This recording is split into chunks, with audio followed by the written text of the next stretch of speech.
Welcome to the Culture and Sports Podcast, where we have discussions about how leadership and organizational culture impact organizational success, team and athlete performance, and the short and long term mental, physical, and emotional health of athletes.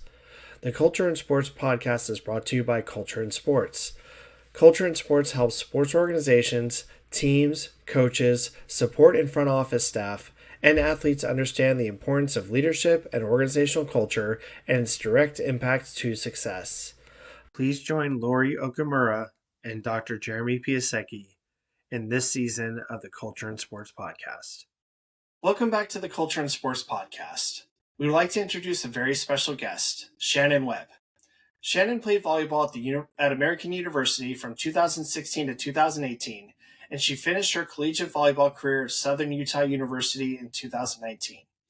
Shannon is currently a physician assistant in Pocatello, Idaho. Thank you so much for joining us today, Shannon. Can you please share your volleyball career with us from when you first found the sport to your final match? Yeah, sure. So my parents actually met playing volleyball. And so I kind of got put in the sport pretty young. It was always my idea, but it was always kind of, okay, you're tall. They knew the sport. I was going to do it. So started playing rec in about third grade. And then when I was old enough for clubs, when I was like 12, I started playing club.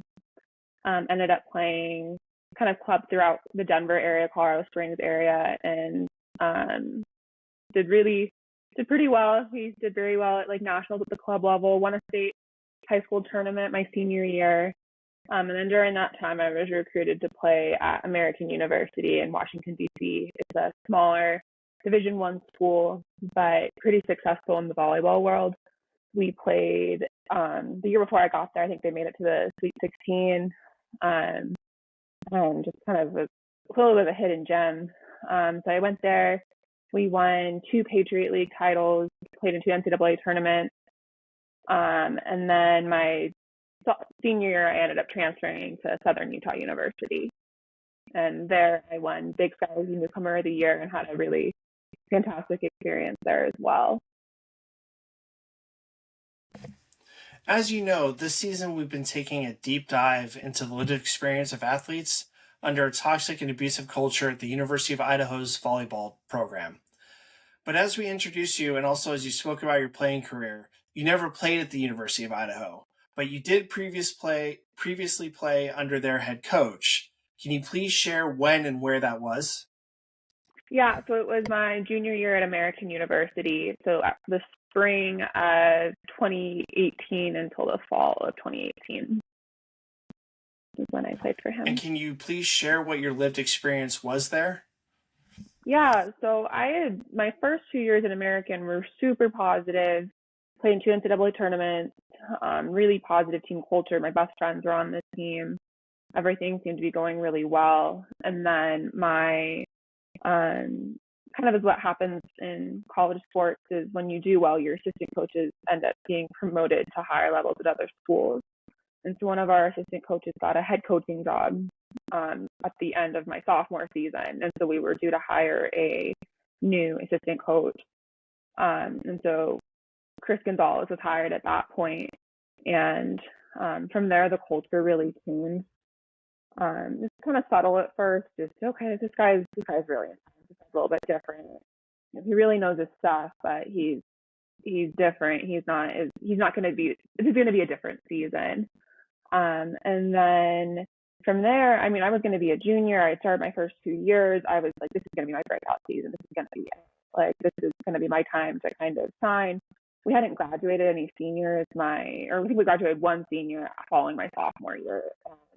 So we were returning most of our starters, if not all of our starters. And so we were like, this is the year. You know, we had the group in front of us who had made a Sweet 16, and we wanted to do it. We wanted to be that group that did that again, kind of put American back on the map again.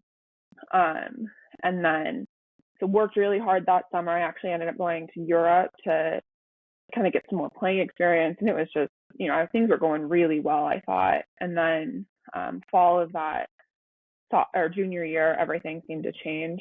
I was always one of those people that just like most people say like going into college sports, like you're not going to have fun every single day. Like it's going to be hard. And there's a lot of people that do it, not because they don't love the sport, but because it's what they do with their volleyball players, and it's a scholarship and it's an opportunity. And there were days that I felt like that, but to be completely honest, like I loved almost every second of being a college athlete. I loved practices. It was the best part of my day. I loved hanging out with my teammates. I loved travel trips. Like I really, really, truly loved my experience as a college athlete.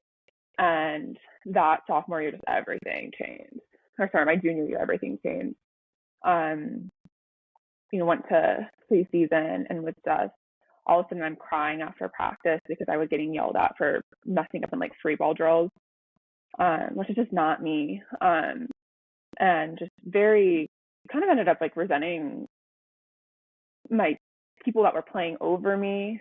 Not because I didn't respect them as people, but because I felt like I wasn't getting a fair shake. And went from being a pretty happy-go-lucky, positive person to all of a sudden just being like, I hate this, I don't want to go to practice. And that was kind of gradually over the season. I remember we had a tournament in California, and which is very far from DC, and we were basically, we were gonna do well. This is our time to play against the West Coast teams, make a name for ourselves. We lost every single game, and the lineup stayed the same every single game. And I remember the benches were kind of looking at us, what is this? Like, we have a bunch of girls that can contribute. Like, we can be beating these teams. Like, they were talented teams, but we were upperclassmen, done it before. Like, why aren't we even getting a chance? And I kind of remember joking, or I was half joking. I was like, oh, I'll just transfer next year. Like, I don't need this place. Like, they don't respect me. Like, I'll just transfer. Like, totally joking. And then about halfway through like October of that year, so we're almost halfway through the season, my head coach comes up to me, and he had been extremely positive, just like really, really good person, good coach. And he's kind of asking around, like we're all peppering, and he's asking around, and he did this all the time, just kind of ask us a random question of the day. Like, what's your favorite food? What'd you have for dinner? Where's the best place you went for vacation? And that day's question had been basically, well, how many more credits do you have to graduate? And it was directed more towards the juniors.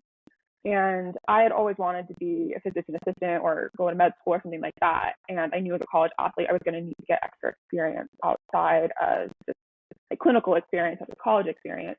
And I worked really hard in high school, really hard in college, and was on track to graduate a semester early.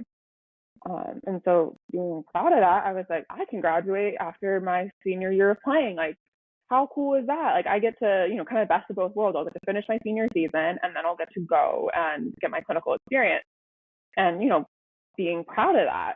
And probably the next week, I get called aside after practice, and I'm told, okay, Shannon, like, just so you know, we're taking your scholarship away next year because you don't really need it, because you don't need enough credit. And at that point, I mean, I was already pretty underwhelmed with the playing and the culture of that particular team that junior year. But at that point, I was done. And just the culture just totally changed. We were like robots being told exactly where to hit on free ball plays, being expected to look a certain way, act a certain way. Being I felt like being judged for being silly. And this is just not the program we'd been a part of before. At this point, I was like, okay, like this isn't right. Like I don't mean to be like toot my own horn or anything, but I was a good student athlete, and I was like a 3.8, 3.9 GPA starter, like never late.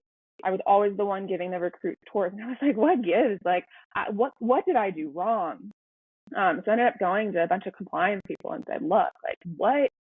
This isn't right. Like looked over my student handbook to say, like, there is no reason for my scholarship to be taken away at this point. And was kind of honestly gaslighted and told, well, we never promised you a full ride scholarship. Well, scholarships are always renewable year to year.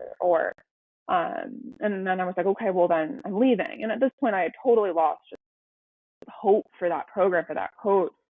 And decided, well, I'm transferred. And at that point I was told from all different angles, okay, no one wants you. You're a senior. No one's going to want you. You could just stay here. Like, just finish your degree here. It's going to be too hard. No one likes you. You're going to be your problem child. kind of things like that. And luckily, I had some really spectacular like guidance from like a club level, and where it was able to kind of get out of that situation. But it was just a totally different situation culture wise, and I feel like a large part of that was Gonzalez. Shannon, was there a moment when you entered, prepared and entered into that junior season, coaching change, Chris comes into the program. Was there a moment that you can pinpoint that things changed, or did it seem like it kind of just came on in waves, or was more gradual? Felt pretty gradual. I mean, there were moments here or there where I just realized it was different. One thing that we did that was pretty cool at American is the program would have had to pay money for us to stay in the dorms for preseason. And so our coach said, okay, instead of paying money for the dorms, we'll pay money and we'll rent a beach house in Virginia Beach and we'll practice at a local club facility, which is super unusual, super unique. We called it Beach Week. And it was basically like 2 weeks of the entire team, all the coaches living together in one house. And, it was crazy and people, it's not necessarily normal, but it was kind of like a great like team bonding. And I remember Chris just being like, this is stupid. Why are we doing this? It's such a waste of time. Why are we, it just seemed to think it was very silly. Like we did a lot of, we'd go out to dinner more or we'd cook. We'd be laying on we spent so much time together, like just doing puzzles or watching TV, but it was always as a team, like team bonding stuff. And Chris was always just kind of on the outside rolling his eyes and like just made it very clear that we were silly for doing these things. So that was a big moment. And then I have a very specific memory of doing the free ball drill. And like I said, it was just more like a moment that I remembered. And it wasn't like I was doing anything like I wasn't doing anything amazing, but I wasn't screwing up that poorly. And it's preseason, like you're trying to change your shoes don't fit. You're trying to get back in the groove. You're working people you haven't worked with in a long time. And he just yelled at me and screamed at me and was like, Shannon, what's the point of you even being here if you can't even pass the free ball? I could pass the free ball, but like I was so discouraged at this point. Like I don't even remember how my passes were at this point. I just remember how I felt. I remember sitting, we had to drive back to the house and I'm in a van and he's driving and I'm just sitting in the back because I feel so defeated and like nothing's being said. There's no comfort being given. There's no, I'm not pulled aside and told someone, I'm sorry, we have to do that because yada, yada, yada.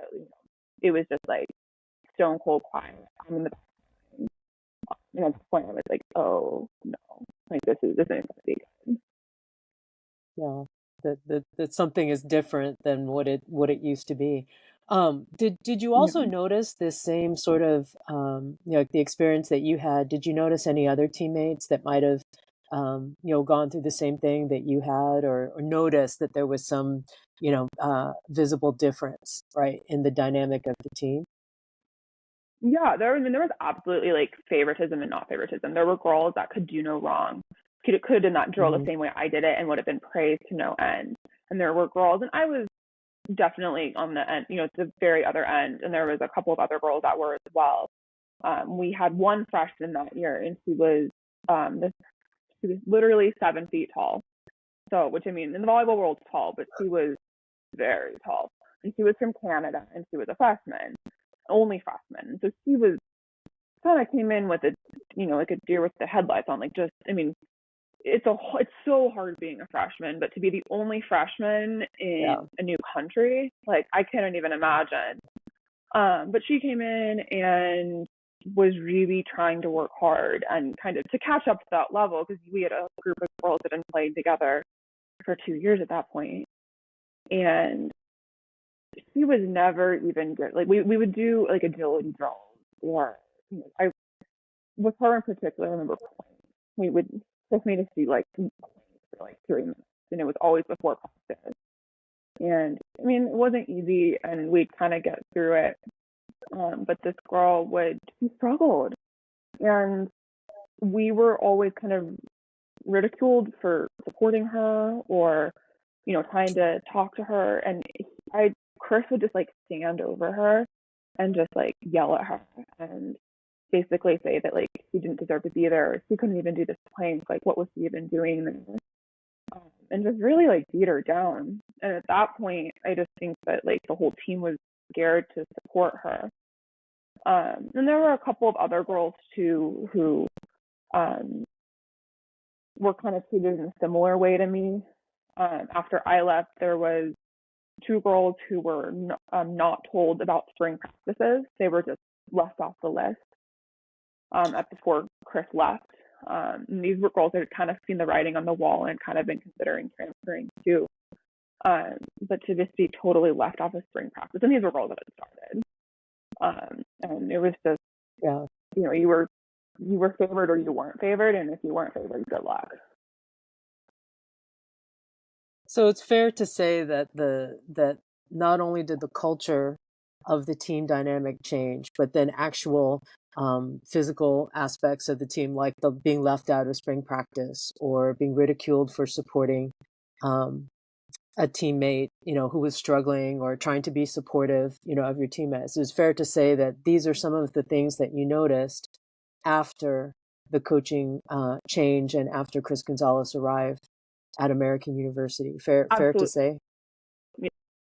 Absolutely, yes. So what I was wondering, you know, it's interesting because some of the things that you've described in your lived experience are actually things that we've heard from other athletes, not only athletes at the University of Idaho who play for Chris, you know, currently, but some other people that had tried to reach out, you know, from past organizations and teams. I think the statistic that we have, Jeremy, correct me if I'm wrong, is that over the course of about a 21 or 22 year coaching career, Chris may have been in at least 15 different institutions or, you know, organizations, everything from club volleyball to college, you know, different levels of college, and then of course a number of international appointments and engagements, you know, at professional level. So my curiosity, and I ask this question of almost everybody, and I run into quite a few people now that have said, I remember that coach, or I, you know, back in, and we're much old. I'm much older than you are. So this has been, I've got people from like the 1980s who say, oh my God, I can't believe, you know, this guy's still coaching. Right. So to be fair, right, I'm just talking about what the athletes have shared, and it's everything from at one point they may have thought that they did something. Like I heard you say when you were explaining to us, like, what did I do wrong? You know, why all of a sudden, you know, are you somebody who's had an excellent career at the school, you know, that they were recruited to, who had you know, a tradition of success, at least up until that point, right? And then all of a sudden it's like, well, what changed? You know, is it me?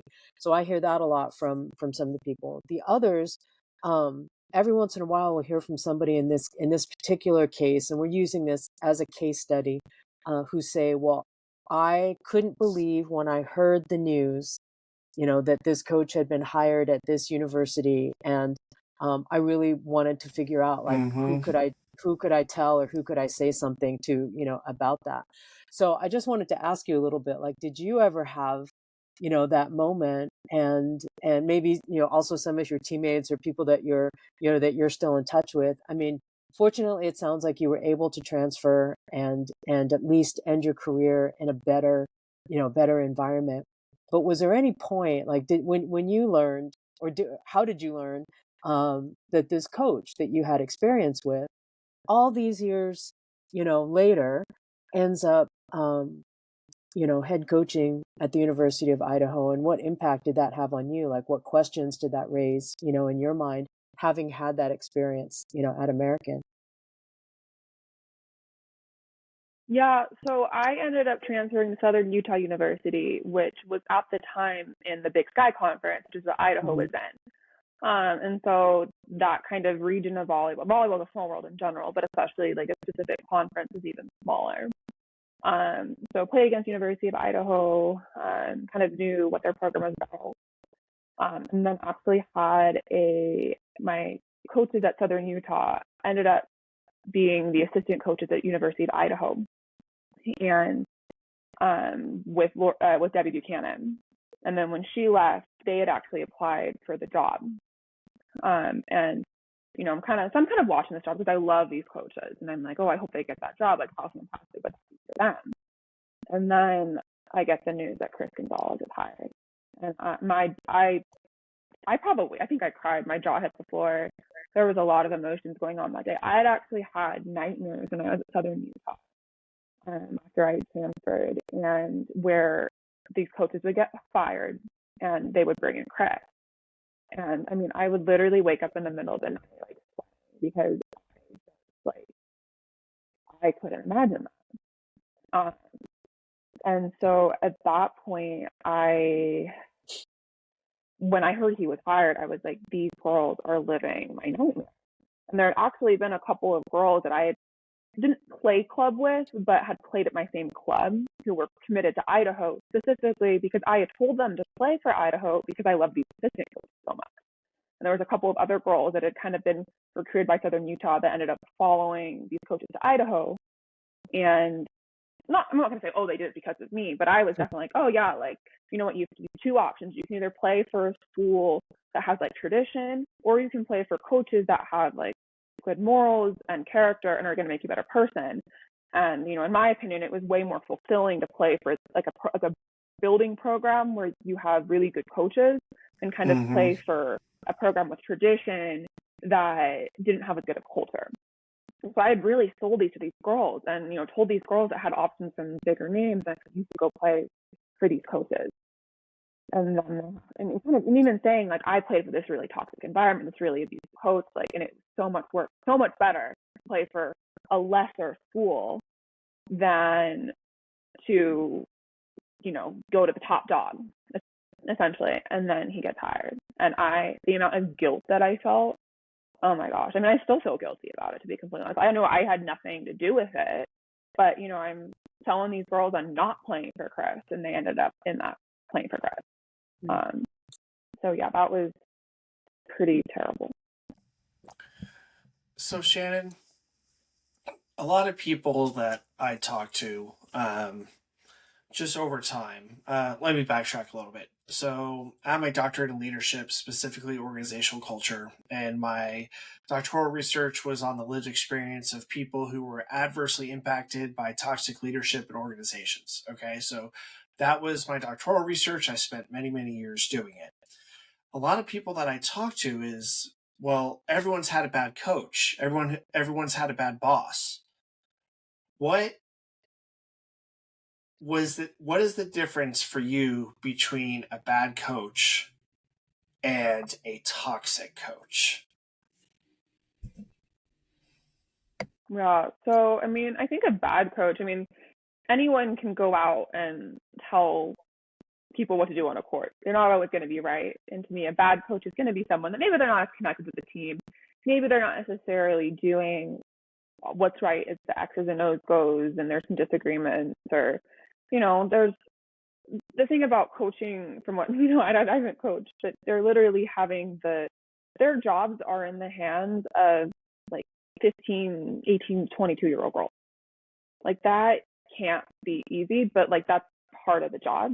And so I think there's the coaches that embrace that, and maybe they don't do great with it. They might be bad coaches, but the coaches that resent the fact that you're 18 to 22 years old, or that resent the fact that you're women, resent the fact that you're American, or, you know, college students or whatever, those tend to be the toxic coaches. And the coaches that are also putting teammates against each other, blaming teammates for the team's problems instead of taking responsibility.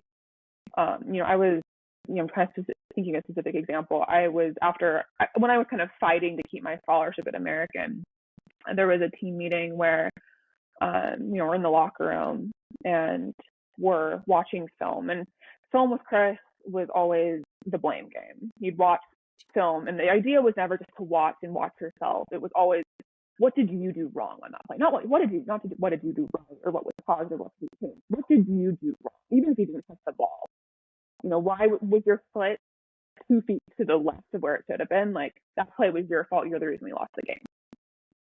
So going through one of these, which is, you know, miserable to begin with, and then all of a sudden I'm being called selfish and a terrible teammate because I won't give up my scholarship to girls that really need it. And at this point, I'm like, you know, I wasn't silent about my scholarship situation. I was like, I didn't do anything wrong. Like, I'm not gonna try to keep it hidden that my scholarship's being taken away, because these other girls deserve to know what's going on as well. And so everyone knows what's going on, but, I'm sitting in the corner being called selfish and no one's standing up for me. And, coaches walk out of the room and then people are supporting me. But it's like, to me, like the toxicity of that is it's your fault. And then the fear of letting teammates support each other seems to be more toxic.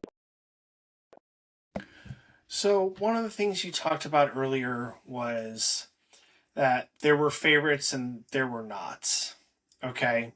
Do you think the favorites were free and clear of the toxicity and abuse, or do you think that they just weren't targeted as much as those who were not favorites? A little bit of both. I wasn't a favorite, so it's a little bit hard for me to speak to that. In our situation, we had a kind of a culture of taking a lot of international players. So that junior year, my roommates and best friends to this day were Polish, Danish, and Swiss. And one of the things that the coaches allowed them to do was they were playing with their national teams over the summer. And so they would be like a week late to preseason, which is unusual, but not totally unexpected. And it's one of the reasons we were able to get some of these international players. And these girls we were told that we were holding these spots until these girls got back. And so these girls, because I don't know if it was because they were and they hadn't started the year before, but because they were international, they were kind of automatic. They had these spots held for them. That doesn't mean that they didn't work hard or didn't deserve a chance to try. But if part of the risk of missing the beginning of the season is you miss the opportunity to start the beginning of the season.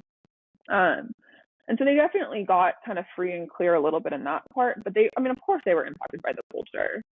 When instead of having a supportive bench, you have a bench of girls that are miserable and sad, or, there were girls that were playing through injuries because they were favored and so they could do no wrong. That also included, they could do no wrong. If they put a toe out of line, then they were going, that even if that toe out of line was hurting a shoulder, needed to sitting out a game. And that year too, we went from winning the Patriot League tournament to we lost the Patriot League tournament, which, getting second, it's not like that was a big deal, but for that team it was. And we had lost to teams, I think that American's the big dog in that league. But we lost to a team that I don't think the program had ever lost to. So in 30 years, we were the first team to lose to one of these teams. And, it wasn't that team wasn't good or didn't deserve, but just that's a big change in, the performance of the team changed as well. So one of the things that I noticed when I was listening to you was that there seemed to be a lot of isolation going on. It seems like Chris Gonzalez would isolate you as players, whether it was yelling you directly, but then prohibiting athlete support of that player. And when you were very upset in the van and everyone was driving and it was just super quiet in there, in my experience, not only my own lived experience, but in my experience of conducting research, it seems like a lot of the other athletes were probably afraid to speak up and say something because of further targeting, or maybe if they were the favorites, they were afraid of being in the same situation as many of the other athletes. So with that said, do you think isolation was one of Chris Gonzalez's key things that he did to try to control athletes and try to control the team and the direction of the team? Or do you think that there was no plan and he just was upset equally with everyone and just targeted people randomly? Was it a random attack or was it very precise and direct? I think it was pretty precise. I think that he kind of knew the girls that he would be able to manipulate. I'm a people pleaser. I'm the type of person that I really do care what people think of me. I really do want to be liked. I do want to be, you know, I know it's not possible to be perfect, but I'm dang well going to try to be as perfect as I can be. I'm used to that. And so I think there was a very easy way to manipulate me there because if he had, I don't know if he had done it correctly, but I would have changed who I was as a person to be accepted by that. And whether that, I think part of the thing too with me is I was with that scholarship, and the scholarship, from what I understand, was planned to be given to a Turkish girl. He wanted a Turkish girl to take that scholarship from me. But they were like, well, Shannon's not going to leave the school. She only has a semester left. Like, why would she leave? And so I think in that way, I was an easy target. I don't necessarily know if Chris tried to isolate us as much as didn't see the advantage of teams, I don't know if that makes sense. Like, because when you're in a bus and when you're with a girl for 20 hours, over a weekend in a bus, and you're singing songs and you're doing silly things, like, and that's not necessarily normal, mature 22-year-old girl behavior, but when you're with a team on a bus like that, that's just what happens. And Chris was always very dismissive of that and rolling his eyes at that.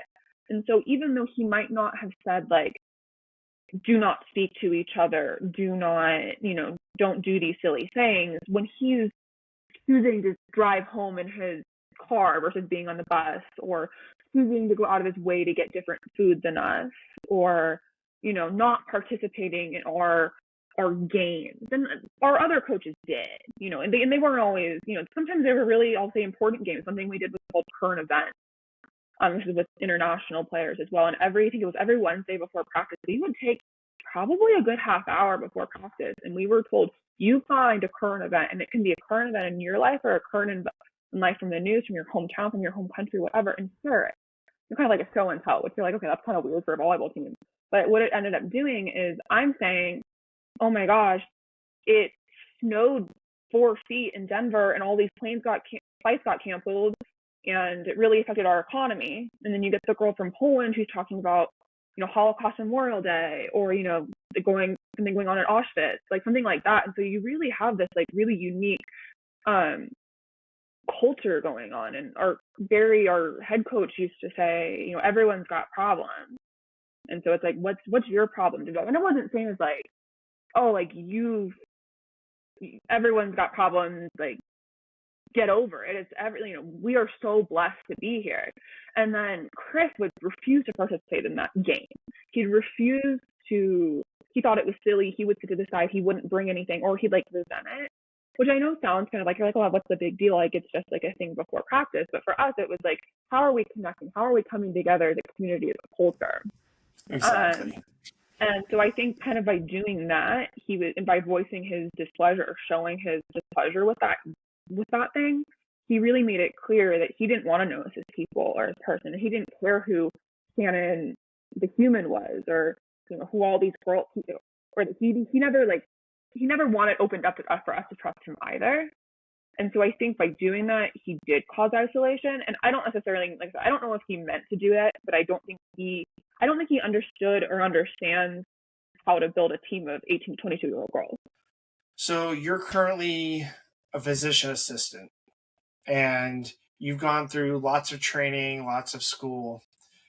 What are some of the things in your current role that you would see from athletes or just people in general that are going through an extremely toxic or abusive culture, or they work for a completely abusive or toxic leader or organization?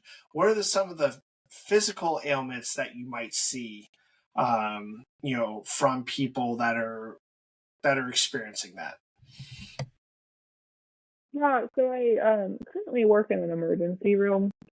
So I'm not necessarily seeing, let's say, the day-to-day kind of checkups or things like that. But I mean, there's a lot more toxic and abusive relationships, whether it be family relationships or domestic relationships out there than I think people want to see. I think they're definitely out there. And I think we do see a lot of people who, people have constant stomach aches, headaches, migraines. They're losing weight, they're binge eating, lots of things like that. And then if you get bad enough, you do get people who are physically harming themselves or self-medicating. And that's not that's never going to end well. Any of that thing isn't going to end well. Stress in the body is, going to negatively affect people, especially as athletes, but it'll affect people long term as well.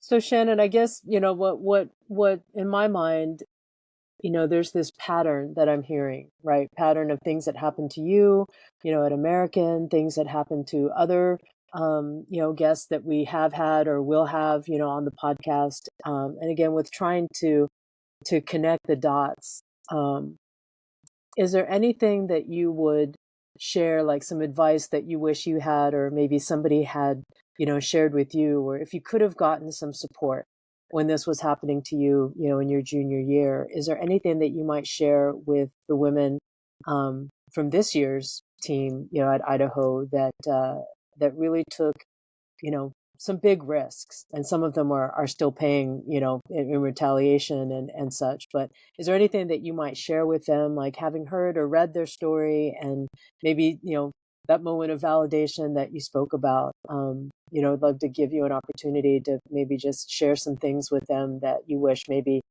somebody might have shared with you. Sure. Those girls have been so brave, and so fearless. And I would just kind of encourage them to continue that, and know that, yes, volleyball and your college experience is always going to shape you, and it's always going to be a huge part of your life and who you are as a person. But you're not, I remember people telling me this, and I just really didn't believe them at the time. But it's the little things. It's the bus rides, it's the meals together, it's the team, it's being in the locker rooms after games, before games. And don't, as much as you can, don't let a toxic coach impact that. Like, lean on each other, make your own community.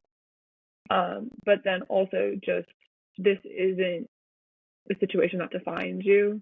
This isn't, you aren't who he says you are. He's gonna tell you, he sees you, and he sees you as stupid or negative or silly, and you're not. You're strong, you're valued, you are so much, you're a good athlete, but you're so much more than that. And that this experience that they're going through, no matter how terrible as it is, as much as you can, make lemonade from your lemons. And it might be hard to see that right now, like, how is it going to be turned positive? But I think at this point in my life, I don't want to say I'm glad that this happened to me, because I'm not. But at the same time, there's so many things in my life that who I am because of this, because of what was done to me. I'm stronger, I'm more fearless, I'm more likely to stand up for myself. And that doesn't mean that there's days where it doesn't, let's say, haunt me, or I hear a voice in my head, which I'm sure comes from that. But at the same time, like, it's just a part of your story. Thank you so much for joining us on today's episode, Shannon. I'm sure it was hard for you. I know it was hard for me, hard for Lori, and I'm sure it's going to be hard for or a lot of our audience members. But thank you so much for sharing your own lived experience with us. And hopefully organizations and coaches and front office staff will learn from this episode and others that we do with the Culture and Sports Podcast. And that's a wrap for this week's episode of the Culture and Sports Podcast.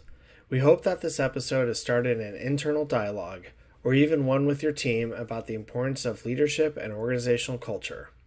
If you'd like to learn more about culture and sports, the Culture and Sports Podcast, or other programs, go to cultureandsports.com, where there is a wealth of resources, articles, research, podcasts, video shows, webinars, and courses.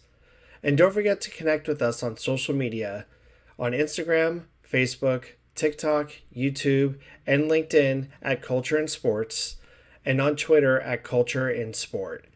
Thank you for tuning in to the Culture in Sports podcast.